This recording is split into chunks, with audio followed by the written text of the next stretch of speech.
got Mr. Johnson from Mowden Primary today, and he's going to be telling us about their EdTech journey.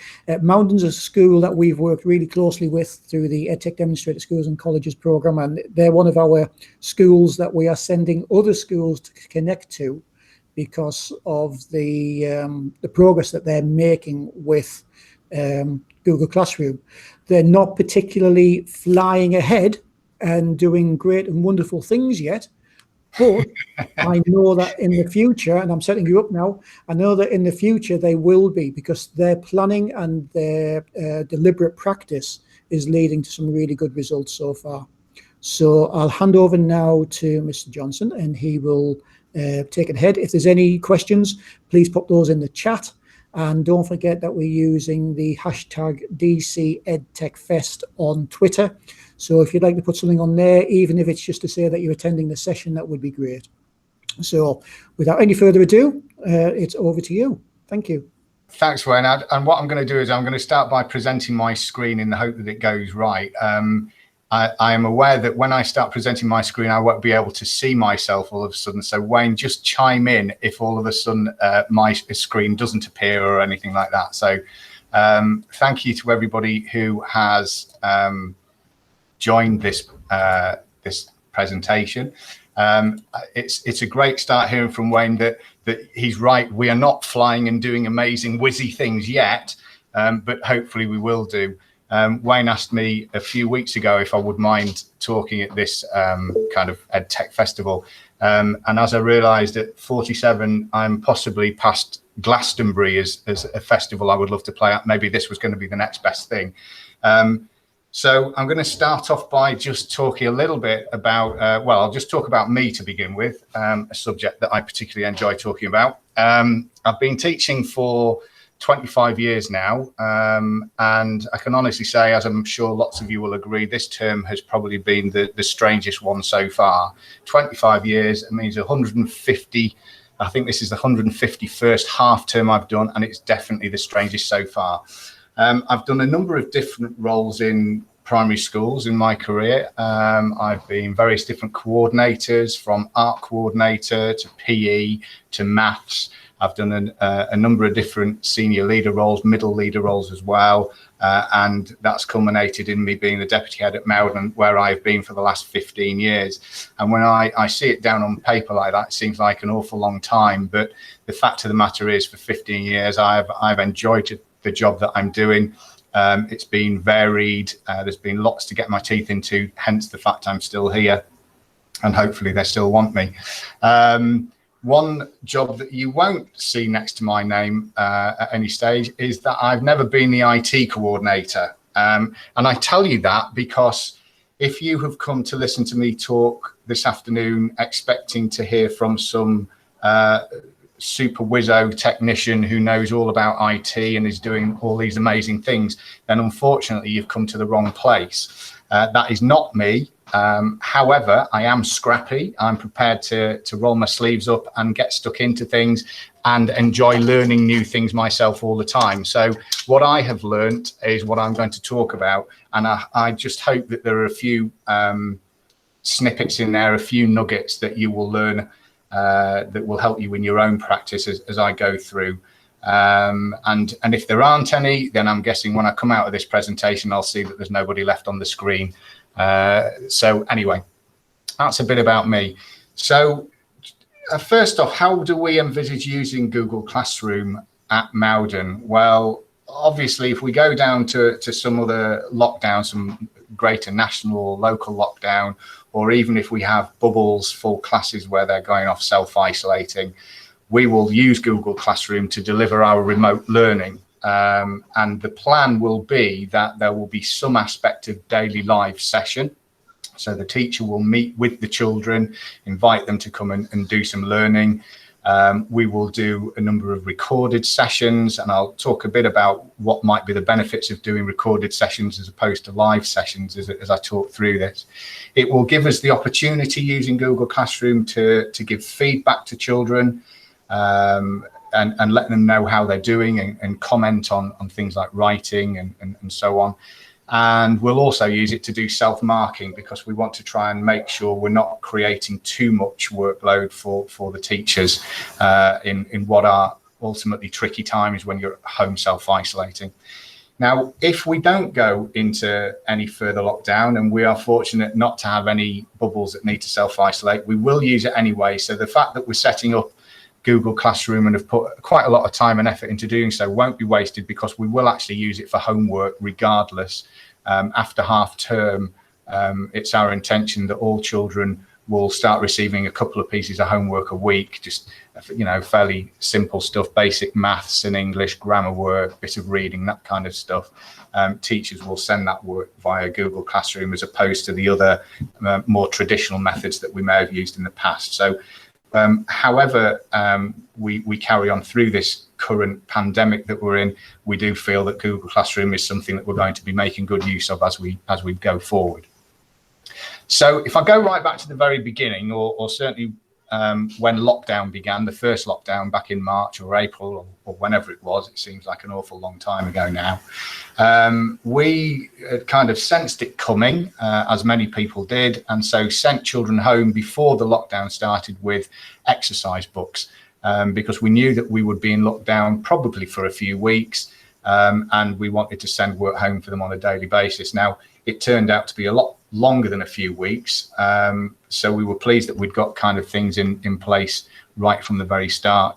Teachers were sending home a daily piece of maths and English, and they were sending home a couple of other lessons a week. We started off with science and history and geography, those types of subjects, but as the time went on, that developed a bit more, and they were sending various other things from music and RE and so on and so forth. We didn't have a virtual learning platform set up at the time. So what we were doing was we were asking teachers to create the documents using something like Word, Microsoft Word, save it as a PDF, and then send it to parents using parent mail. The answers would be sent the following day, and so that parents could mark the work with the children, and they would get the feedback that way.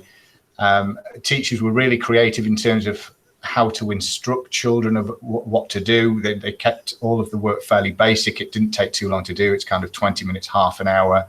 We gave them instructions to only set work that would perhaps have up to a maximum of 10 questions.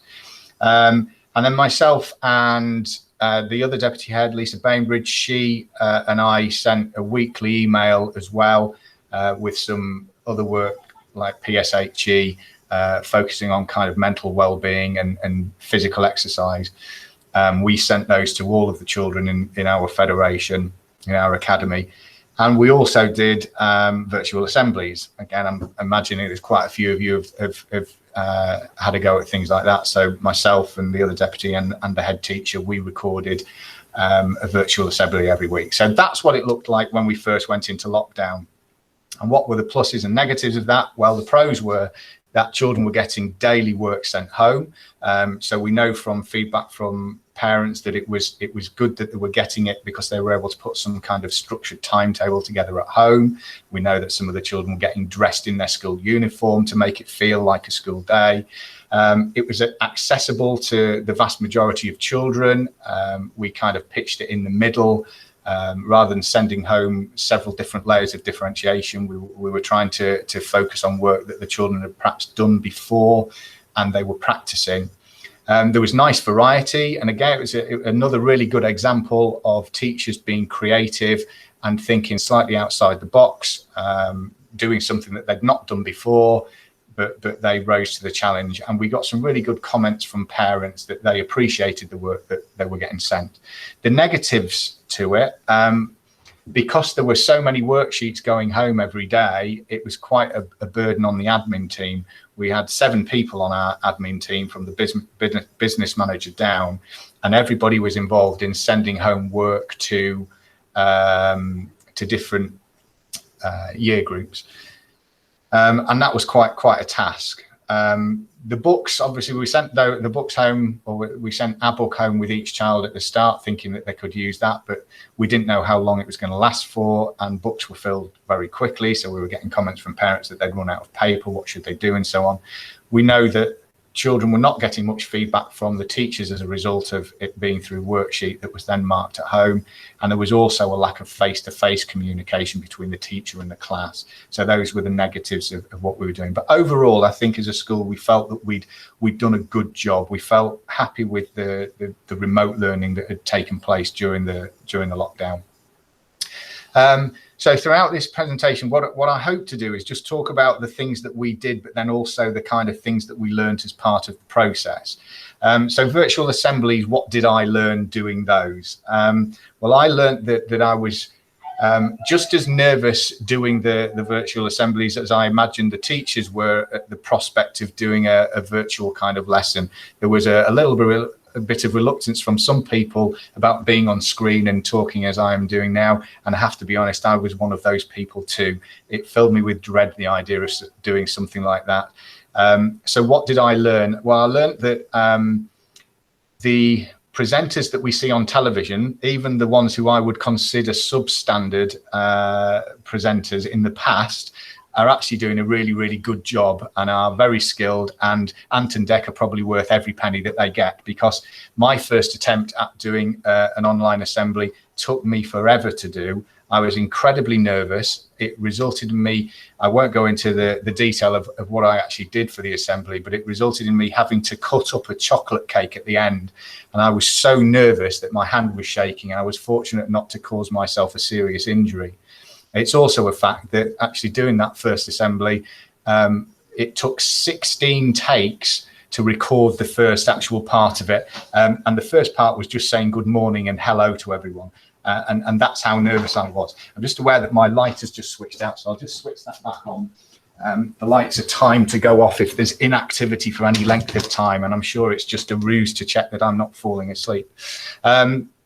So I also learned that when you record something and it goes online, it stays online. And there is now a video on YouTube of me demonstrating how to hula hoop, something that I have absolutely no ability to do, and it's there for the whole world to see if they should choose to.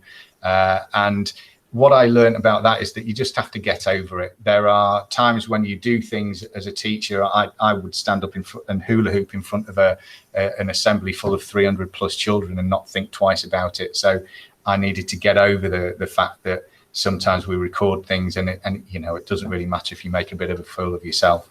And then the last thing that I learned about doing virtual assemblies is that if you let it, it can take forever. And this is a really important message that I think I learned that I will pass on to our teachers when they start recording material to share with children in a lesson sense. There was a time when I would spend up to 6 hours on a Sunday recording an assembly that was only lasting for 15 or 20 minutes.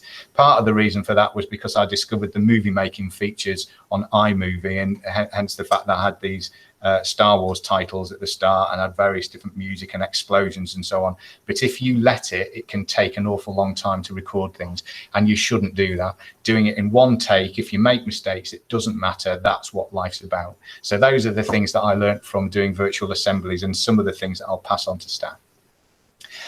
Now, during lockdown, we all got used to using these kinds of video conferencing tools, so Zoom and Teams and Google Meet and various other ones. And as we used it more, we got more and more comfortable using it, and realized that perhaps there is mileage in using these instead of face-to-face meetings as we come out of the pandemic, because I've certainly found that meetings I was in were taking less time to run when I was doing it virtually than if I'd been there face-to-face. So there was a positive there. When we came back to school after half term, so it was, I think, June the 1st, around about June the 1st, we had 3 year groups come back to school, so reception, year 1 and year 6, and nearly all the children ended up coming back. And it was about that time when I first heard the words EdTech, and it was a word I'd never really heard before, but was aware education technology, what that might mean. And there was an awful lot about it in the press or in teacher chatter, and I realized this was something that was getting bigger and bigger. So signed up to a number of webinars, things like this, I guess, to learn a little bit more about it. And it was within that I received a couple of emails from Wayne Hall at Darlington College, learning that that Darlington College were already a user of Google Classroom and were somewhat expert in it. So I set up a meeting with Wayne for him to tell me a little bit about it. And so a lesson there would be make use of the experts that are out there, because they really do know what they're talking about. And this image here shows the first meeting that Wayne and I had, where he showed me how to set up, quite basically to start with, a Google Classroom. He also recorded the meeting, and that taught me that recording the meetings is great for if you want to view it back and learn. You know, sometimes we forget what people have told us, and so being able to watch it back again is really, really useful. So I started doing that with some of the staff when I've been trying to teach them things. Rather than doing it just as a meeting, I've been recording it so that they can watch it again if they see fit. This slide demonstrates when the moment when I thought, you know what, Google Classroom might be the thing for us. Here, Wayne was demonstrating that as a teacher, he was able to actually see in real time a child completing the work that he had set, and he was able to comment on the work that the child was doing it as they were actually doing it, and that blew my mind a little bit. Now, I'm sure that there are other platforms that do very, very similar things, but when this was the first one I looked at in detail, and when I saw it, I just thought, this is seriously complex. It does some quite amazing things. We might not need it to do these amazing things, but the fact that it does might make it the one for us. That, coupled with the fact that we were already signed up as a G Suite school. For years, we've been using Gmail, and we've been using Google Calendar within school. And so I felt that because staff were already familiar with how to send emails and how to set dates on the calendar, there were elements of Google Classroom and the rest of the G Suite that just felt familiar. And because I knew that there were going to be some staff who were really quite nervous about using this, and it's new technology, if there was a bit of familiarity about the product already, then they were more likely to follow us on the journey. So it was at that point we decided to go all in and use Google Classroom. So step one was to give it a go. I decided that if I'm going to ask other people to do it, I need to have some understanding about it myself.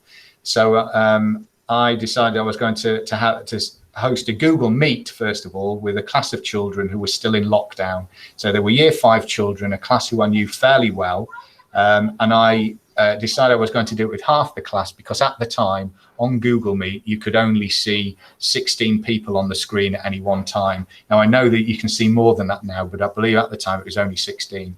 And I wanted to be able to see all of the students that I was having a conversation with, just so I could see how we were interacting and what they were doing when I was talking, and how easy it was for them to respond to me and put their hand up and so on and so forth.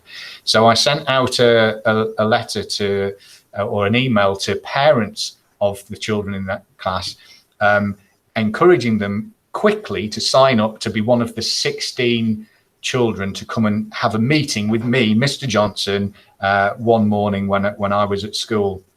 And I thought I would be inundated, because it's a class of 30 something. I thought that I know I'm going to have to limit it. So email back as quick as you can so that you are one of the chosen 16. So that's how I started with. So what did I learn from step one? Well, I learned how to schedule a meeting, and it's very straightforward, because I was used to this page here, where I would set something up on the calendar, on Google Calendar, where I would give it a title, put the date and time of it, make sure that it was going into the right calendar, because I have access to my own calendar and to the school calendar and so on and so forth. And I'm guessing this big blue button had been there all along, but I'd never paid any attention to it. And that by clicking on that, it was just going to set up a meeting for me. And then I also learned how to add the guests in one big chunk. So I could just copy from Sims or any other management system, or from a Word document or an Excel document, something like that. I could copy a load of email addresses at the same time and paste them in, and then save it, and it would send a link to the meeting automatically. I also learned to uncheck this See Guest List box here, which is set as default as being checked. But if you uncheck that, then that stops people seeing each other's email address. So I learned how to do that, first of all. I also learned I'm not as popular as I think I am, because having thought that the children would be absolutely delighted at coming to meet with Mr. Johnson because they'd been off school for so many months. And having limited it to only 16, I was a little disappointed when only 13 replied to say that they would like to take part. Even more disappointed when on the day only 11 turned up. So that's a harsh lesson that I guess only children can teach you, that you're not as great as you think you are. But it did teach me that when we do online learning and so on, you're not going to be able to access everybody all of the time. And whilst we think that children and parents are going to want a certain thing, it's not necessarily for everybody. So it was an important lesson. I learned that it worked for most, so the meeting went quite smoothly. But for the ones that it didn't, it's because they didn't know about their junk and spam folder. We had a few phone calls saying that they hadn't received an email about the link and what have you, but it was because it had gone into their junk folder. So it just told me that we need to remind people about their own hardware and software at home and how to use it. And then finally, I learned, unsurprisingly, that parents will let you know if it's not working. What else did I learn? I learned about Google Meet itself. So I learned that you can record the meeting, which is really, really useful, which I'll talk about in a little while. I learned how to change the layout on Google Meet. And so I could set it up so I could see all the children at the same time, or I could have it spotlighted on whoever was talking. And I also learned about the chat feature and how to stop the chat from happening if children were chatting behind my back when I was trying to talk. So all really useful things to do just from that one meeting. Now, my concerns at this stage were relating to safeguarding. It felt a little unnatural to be encouraging teachers to be in communication with children through an electronic device, because for a number of years previous, I guess we've been teaching children about being careful online. We kind of try and make sure as staff that we're not in communication with children at inappropriate times and so on and so forth.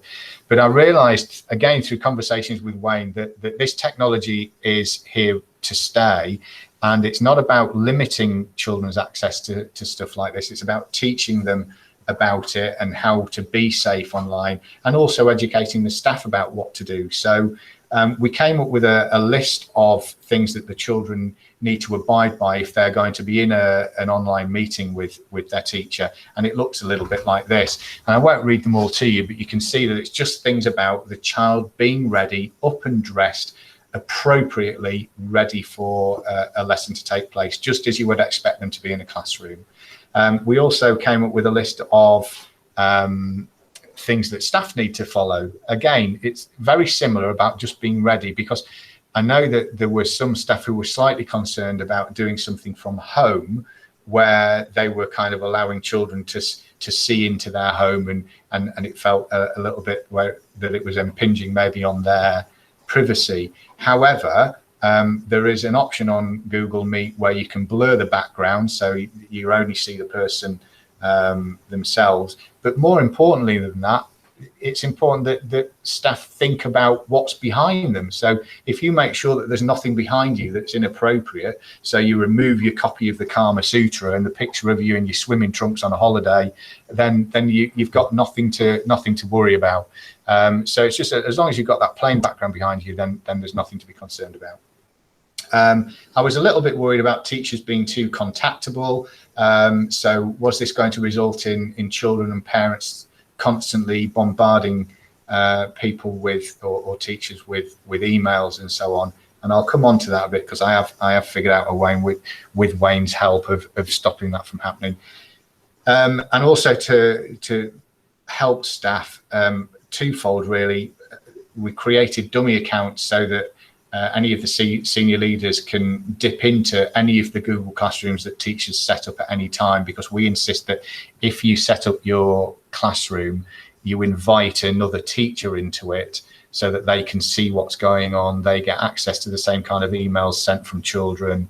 And also it allows you, if that teacher goes down with illness, so something like COVID, and they're unavailable for a week or so, then we can still dip into that classroom and set work. So all of the teachers had to set up their classroom with a dummy user that as senior leaders we can access as well. So step 2 was transition meetings. Having had a successful meeting myself, we decided that we were going to, at the start of the year, before the children came back, allow them to meet with their new class teacher to help allay some of the anxiety they might have about coming back to school. And we use Google Meet and Google Calendar to do that. So what did I learn through step 2? I learned how to record videos, because I wasn't going to have the opportunity to meet with all of the teachers face to face as I would have done in the past, where we would have had a big staff meeting where I would have demonstrated something on the screen behind me. I realized that from the first meeting I had with Wayne, that I can record myself doing things and sharing my screen a bit like I'm doing now, in order for teachers to figure out some of the things that I had already learned. So I started recording a series of how-to videos at that point. I learned that hardware can be an issue at both ends, because when the teachers set up their own Google Meets with their classes, some children were able to access it and others weren't. And a lot of the problems were not caused at our end, although some were. A lot of them were because parents didn't understand their own devices, how to turn on the camera, how to turn on the sound and so on. So it's important that we communicate that information to parents. Broadband can be an issue. So when so many teachers were doing meets at the same time, certainly those that were using laptops and things that required wireless connectivity, it affected it a little bit. And the email addresses that we had for parents were a bit of a problem. So if we had a parent write their email address down, sometimes you couldn't quite decipher whether it was an underscore or a dash. Sometimes parents were changing their email addresses on parent mail that we use, but we didn't have an update on SIMs, so the emails that we had for parents didn't always match up. But that was a good lesson to learn, because it meant we were able to put something in place to stop that from happening. I also learned that there's more than one way to set up Meet. Because we'd set the first meetings up using the calendar and it hadn't worked for everyone, I realized that every time you set up a Meet, there is a code that's associated with it. And rather than setting it up and sending an email to everyone saying that the meeting is going to take place in such and such a time, I could actually send an email out to parents with a copy to the link so that they could access that link.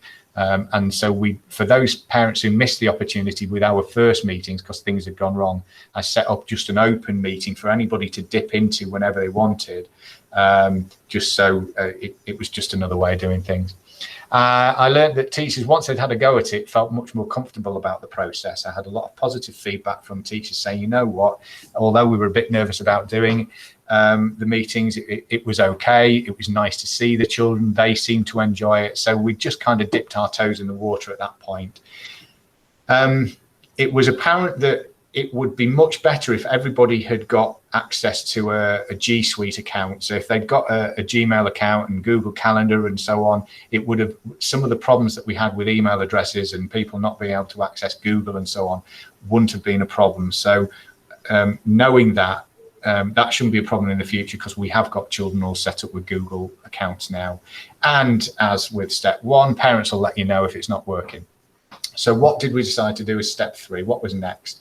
Well, for me, having seen that it had gone fairly well, but realized that there were going to be 1 or 2 issues to kind of fix, I decided that I just needed to have a play with it and become familiar with it myself, so that if I was going to be leading it with people, I felt confident enough to give some advice and some experience if people were coming to me with problems.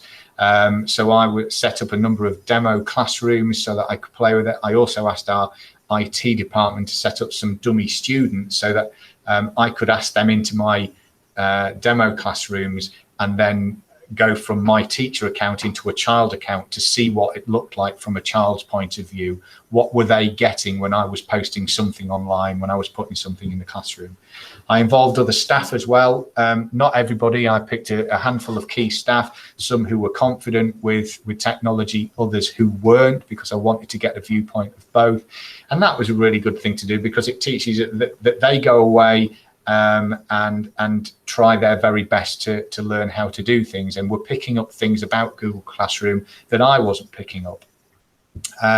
We created user accounts for all the pupils. That was quite easily done by, I say easily done, I gave it to our IT providers to do that. So they went away and did it for me. So it was easy for me giving it to somebody else to do. And they created a series of usernames and passwords for all of our children.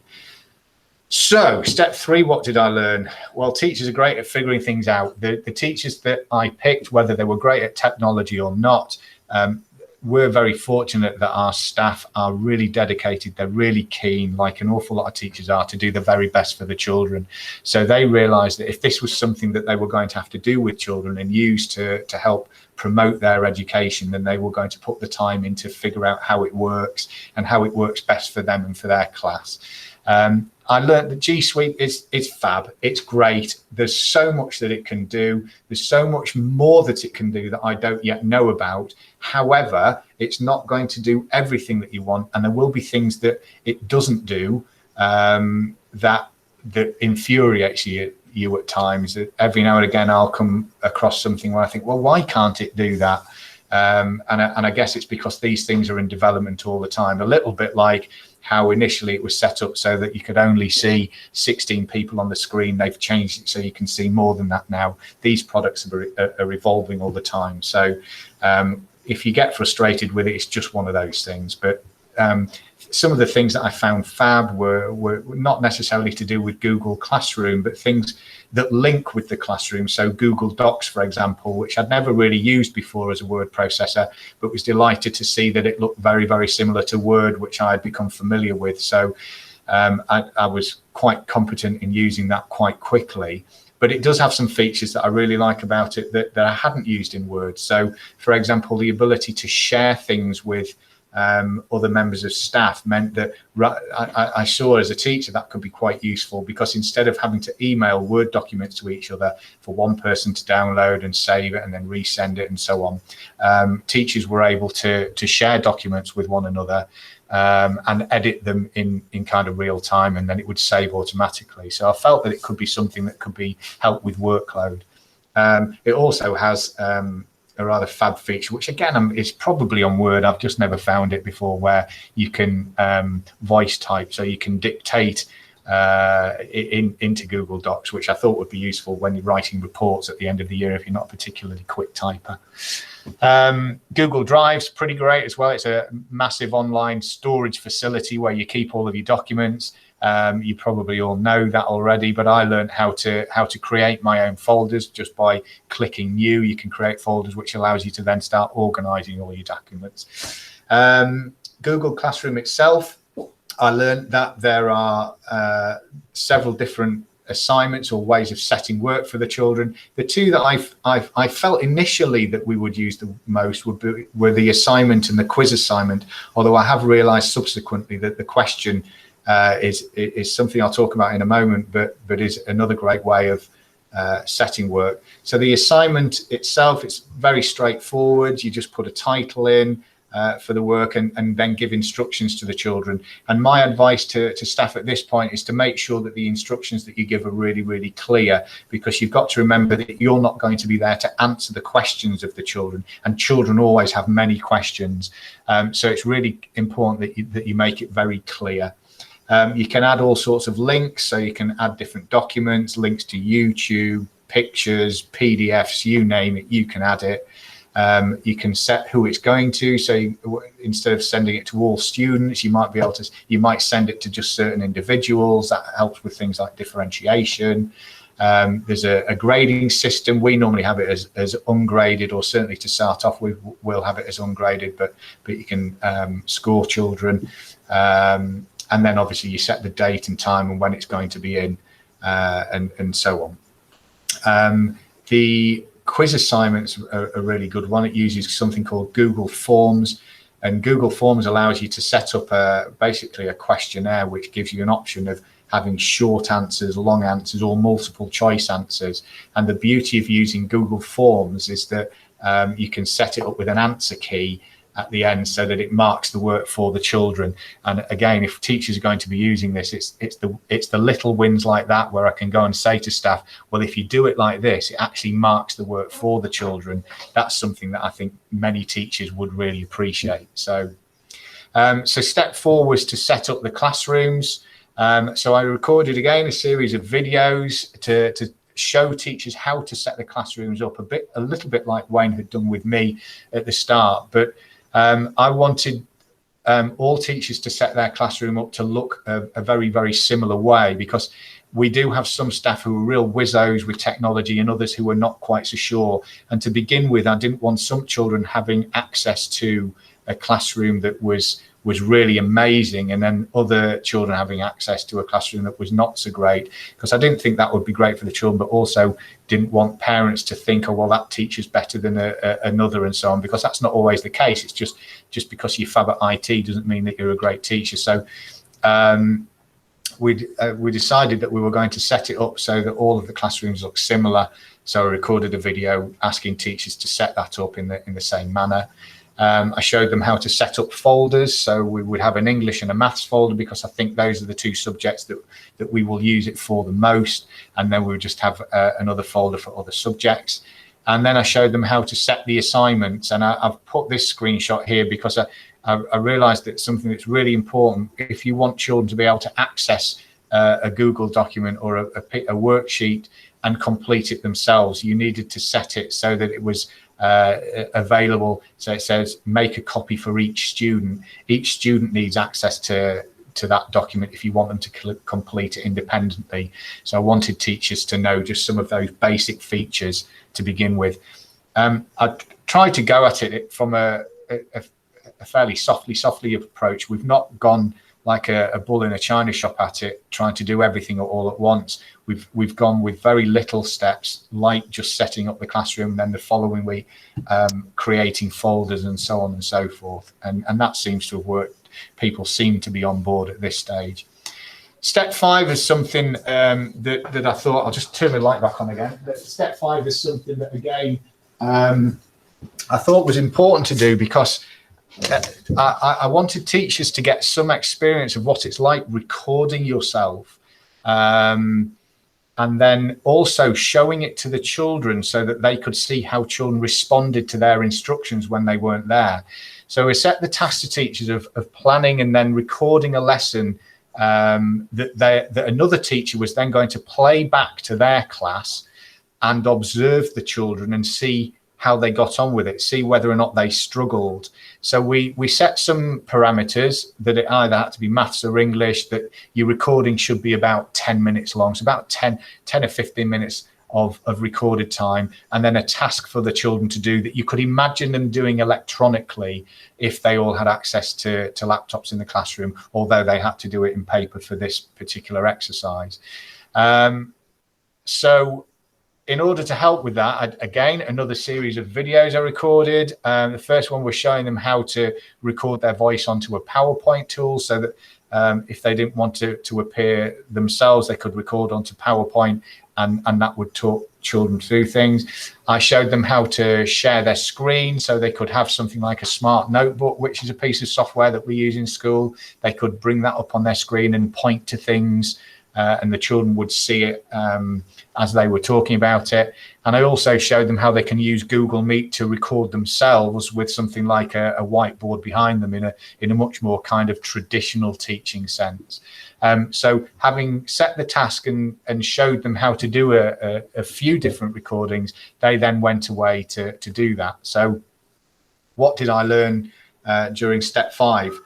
I learned, first of all, we need cameras, because a lot of the computers in the classrooms don't have cameras attached to them. So that became a problem straight away. So now sat in my office are 21 new webcams that just plug in and play, ready to dish out to teachers. And I think they will prove to be useful as well if we do go into any kind of further lockdown, because any teachers that have older laptops at home that might not have a webcam attached will be able to take one of these portable ones home with them. I learned that people need to know how to use their own devices, and then when they've come and told me that it's not working, just go and check again and make double sure, because it does make you realize that people aren't always 100% confident with using their own devices. And I learned loads of other stuff, and I say loads of other stuff because I don't have the answers to everything that we learned at this point, because the task was set for teachers to deliver those recorded lessons today and tomorrow. We said to do it in the last 2 days of term. So I'm sure that they will have learned lots. I know I've had some interesting conversations with staff who have been really quite positive about recording this stuff. They've quite enjoyed doing it as a team and have realized that they've developed their own skills in doing that. But I also know that one of our year groups didn't follow the rules and haven't done it today or tomorrow, that they did it yesterday. But there was a nice little nugget that came from that, even though they did it on the wrong day, because a teacher came to me today and said that it was really interesting watching the children follow this lesson that the teacher has recorded, because it really demonstrated how poor their independent skills are. Because despite the fact that she believed that the teacher who had recorded the video had explained it really, really well, when the video stopped and the children were expected to do the task, there was an awful lot of children who just kind of sat there and said, I really don't know what I'm doing. So there's something in it there for us to kind of continue to develop that independence in children, so that they know how to tackle things themselves. Even something like saying, well, just watch the video again, or watch the bit of the video that you're not quite sure about, or the bit where it explains the task. Children need to know how to do that stuff for themselves if they're going to be learning at home without a teacher present all of the time. So after that, it's on to step 6, and step 6 is the kind of bit that we're up to now. All of the steps that I've talked about so far are things that we've already done. Step 6 is the big launch. It's about telling all of the parents and the children about it. So there's a letter going out to parents tomorrow, telling them a little bit about Google Suite and about Google Classroom. And I have to say, it's really not easy writing a letter where you're trying to explain all of this kind of stuff. But that will go out to parents tomorrow, and children will know about their username and their password and so on. I recorded an assembly for children to watch in class this week, so that was teaching them a little bit about it. And my plan is to record a few more how-to videos that I'll be able to give access to parents. So that was the plan for stage 6. And I say it was the plan because, unfortunately, last week, COVID took over and threw a bit of a spanner in the works, because we had our first positive case within a class, which meant that we had to send a bubble home, including a teacher, all of them to self-isolate for 14 days. And it meant that for 2 days last week and for the whole of this week, there were children at home who needed to do remote learning. So I hoped that the big launch would take place towards the end of this week and set everything up so that we could start it after half term. But typical of COVID, it came and threw that spanner in the works. And I had to launch it rather suddenly with one teacher in particular and one class. So I held a meeting on Monday with the children in that class to talk through a little bit of my knowledge of Google Classroom, and there was great attendance. All of the children turned up, so it showed that the teachers, having been through one lockdown before, were obviously really keen from the outset to get on board with this new thing. And I've had numerous, far too many to mention, conversations with the member of staff, Emma, who bless her, is at home practicing this and being our guinea pig and demonstrating to the children and to the parents how this all works, and learning from her mistakes and teaching me about stuff that I don't know about. So that's come about all of a sudden, and it's taught me that you need to get these things set up quite quickly in order to start using them. I believe that the way we've gone at it with a kind of slowly burning approach, that's not a very good sentence, that's been the way to do it. But it's important that you've got it set up in the background ready to go in case there is a need for somebody to go into lockdown or self-isolate. So roundabout at the end of my presentation here, but I thought that what I would finish off with, because she's working hard at home and wasn't confident at the start, probably still isn't confident, but is definitely giving her all and trying really hard on behalf of our children in class 11 at Mowden.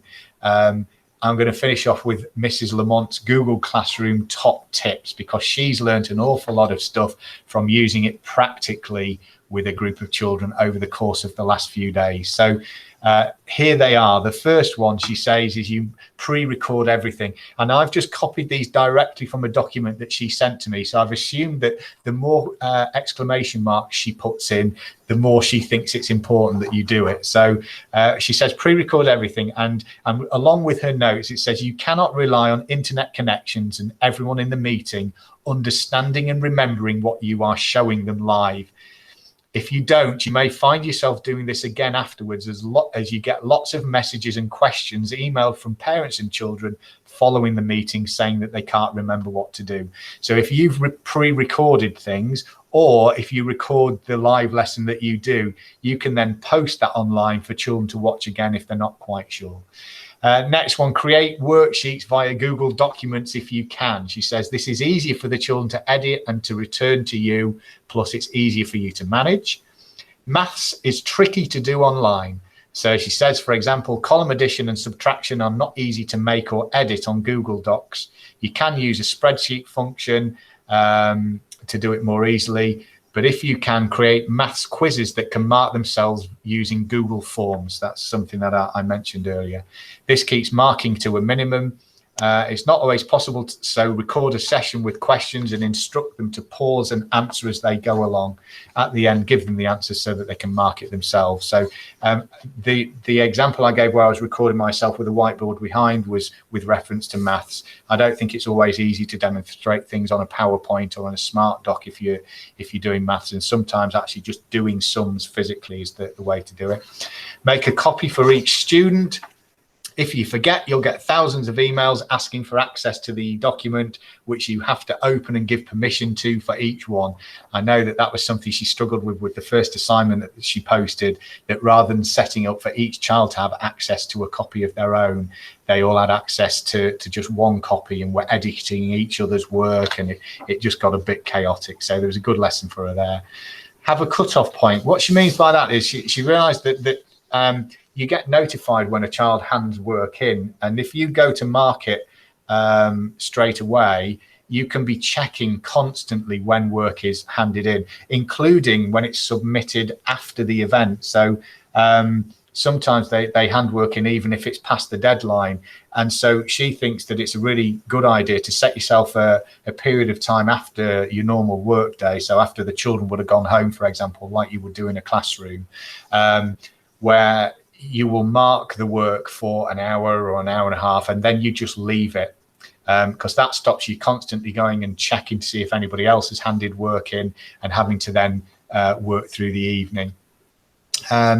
She says, tell them not to submit work to you until it's completely finished. She's learned that if you set work and then children hand it in because they've done, let's imagine that they're doing a non-chronological report or something like that. They do the introduction and then hand it in to be marked.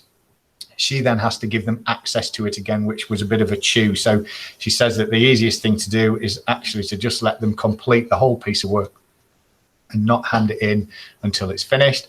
Nearly there, folks. I'm hoping some of you are still there. Keep things simple. So I mentioned before the quick question function as a setting. She sets some really nice simple puzzles or maths questions, grammar questions, just for children to think about. It's really easy, just gets them to think. That's a really nice feature. And be the host of the meeting. When you're setting up a meeting, make sure that you're the host, because it gives you the opportunity to mute children if they're chipping in too much, and it also gives the option of turning off the chat function, because if children have access to the chat function all of the time, it means that they can be messaging each other when you're trying to teach, and that can be quite distracting, as you can imagine. So allowing them access to the chat function at different times throughout the lesson gives them chance to speak, but not when you're talking as such. And then, of course, the last thing that we've learned is that parents will let you know if it's not working. So that is pretty much it for me and where we are. So I'll stop presenting my screen. I can see that there's a few people still in here. I hope that was useful. I hope you've not all nodded off. Like I said at the start, this has been a process for us where we've gone at it quite slowly, and have had a plan of what to do next. And although the incident last week where we had a case of COVID meant that we needed to speed things up with a particular class. It's worked quite nicely doing it one step at a time because we brought people along with us. We are by no means experts, but I do feel genuinely that having had a bit of a play with it, and because none of us are IT wizards, we do actually have something to offer and something to learn from. So that's pretty much it, folks. Wayne, have you got anything to say? Has anyone got anything to say? Any questions, anything like that? I haven't looked at the chat thing. I've not been able to see that. Any questions for Alistair? Anything that anybody would like to raise? I found it very useful to watch from the point of view. As you say, we are experts, and you know, I've been in computing for a long time, so a lot of this comes second nature to me, and it is refreshing to think about how other non-technical and non-computing people have to approach this. And it's been really interesting to see Alistair's approach about trial and error. Trial something, if it fails, try it again. And then once he's cracked it, that's when he makes the recording and he rolls it out to other people. And very much it's you can see that Alistair is actually preaching what he practices. I have to say, Wayne, thank you for that. I have to say that if I could just suggest people who haven't used this before or done anything like this, the one lesson that I would take away would be about just not being bothered about what your recordings look like. It's funny, I don't think twice anymore about standing up in front of a class of children or an assembly of children. I don't mind. Obviously, I plan what I'm going to talk about, but I don't think in detail about what I'm going to say or what I'm going to do, what I look like, anything like that. And initially, when I started recording things, I was thinking far too much about about making the perfect video. We're not in it for getting Oscars, and I've realised that even if we were in it for Oscars, I am so far down the line that I'm never going to get one anyway. So it really doesn't matter. It's all about just getting the content out there that the children are going to understand. And I can see as well, it made me smile that Christopher has put about the dictate feature on docs. I have to say, when I discovered that for the first time, I thought I'd won the lottery, thinking, wow, this is amazing, because it really does pick up your voice and allows you to type, if you like, in inverted commas, at a really quick speed. And I thought that for writing reports and letters, that could be a godsend. The only thing I would say about it is that it does have some issues with not recognizing certain punctuation marks, and it's not as easy to put a capital letter in it. Sometimes mistakes a word that you might speak. So you do it, and then you do very much have to read through it and edit. But I guess you would do that anyway if you were writing a report or a letter. But one positive for you, or that I could see for using it with children, is that because you have to speak quite clearly when you're using the dictate feature, I thought that for children it could be really useful, because I don't know what it's like in your schools and colleges, but we have an increasing number of children whose diction is just not particularly great. And if they are using that feature, then they're going to have to learn how to speak correctly, and particularly making use of the letter T, which seems to get dropped left, right and centre. So just made me smile when I saw that Christopher had mentioned that, because it made me smile when I saw it for the first time. So thank you. Anybody got any more questions before we say thank you to Alistair for that? No? Wayne, this is Chris. Can you hear me? Chris. Yeah, go ahead. I'd just like to come in on the voice, if you don't mind, instead of the chat. Just like to say that was a very engaging and useful session. And the thing that stood out for me was about the collaboration and taking the time to put the time in. I'm not sure if you're aware, but this year I've been teaching the Army down in Catterick on behalf of Darlington College. Okay. We had to get our heads round teaching online using the Google Suite very, very quickly. And it did involve a lot of meetings after work online with other people, just practicing how to use the features. But when you're teaching the lessons, the time that you put in really helps. So yeah, so that was the main thing for me that stood out. Thank you, Christopher, and I agree completely that actually it does take time to get to know these features. You can't learn it in a day, and I know a fraction of its capabilities. Like I say, make use of the experts. Wayne's been fab at helping me out. I send regular emails saying, Wayne, can you do this? And he gets back in touch with me, and we've had several meetings which have been really valuable to me. But it is so important to just have a play with it. You can't, if you set up dummy classrooms and dummy students, you can't really break anything. And I've just found that that me having a play and getting a few of the key staff to do it has meant that I'm in a position to be able to tell a few of our staff about bits and pieces. But it takes time. I mean, I've been fortunate to be in the position where my head has given me the opportunity to spend time on this. And I've done some during work time, I've done some at home and on weekends and so on. And it just takes time, but it can be quite fun as well, I have to say, when you learn something that you didn't know before. I guess we're all students at the end of the day and all like learning, and if you see it's got a potential for making an improvement to the lives of the students in your care, but also the staff as well, because I think there's real merit for staff using this, from just sharing Google Docs, as I mentioned, things like that I've had staff come to me already and say, wow, what a game changer that is, being able to upload things and share things with each other rather than having to go into our remote server and stuff like that. So there's all sorts of nuggets within there that I think we can share with each other. Right, thank you very much, Alistair. That's been absolutely great. I thoroughly enjoyed that. Thank you, Wayne, and thank you for those of you who signed up. And thank you for your time. And I know we discussed it earlier in the week and at the end of last week. And thank you for your time that you've put into this. My pleasure. Thank you, everybody. Yes, thank you very much. Thank you, much appreciated. Okay, I'll stop that recording now.